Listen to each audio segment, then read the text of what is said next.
À Paris, ces dernières années, un processus bien particulier est à l'œuvre dans certains quartiers de la capitale. Un embourgeoisement d'un lieu populaire qui passe par la transformation de l'habitat, des commerces et de l'espace public. C'est ce qu'on appelle la gentrification.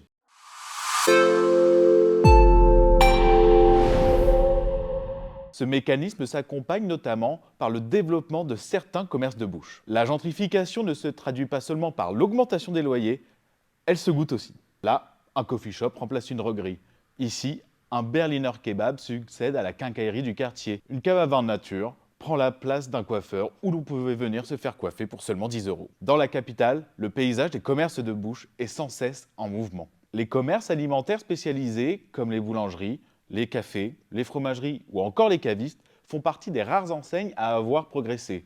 Là où des commerces de proximité, comme les cordonniers, sont de moins en moins représentés. Selon une étude de l'Atelier parisien d'urbanisme publiée en 2024, entre 2011 et 2023, ce sont 1029 commerces alimentaires supplémentaires qui sont apparus dans les rues parisiennes. Le géographe et le directeur de recherche au CNRS, spécialiste de la gentrification, Jean-Pierre Lévy, confirme cette tendance. Il explique que les gentrificateurs ont un attrait particulier pour les commerces de bouche. Ces derniers souhaitent recréer dans leur nouveau quartier les habitudes de consommation qu'ils connaissaient auparavant. Le goût devient alors un allié silencieux de la transformation urbaine où une nouvelle clientèle, au pouvoir d'achat élevé, modifie l'offre alimentaire et contribue à redessiner l'espace public d'un quartier, son ambiance et son identité.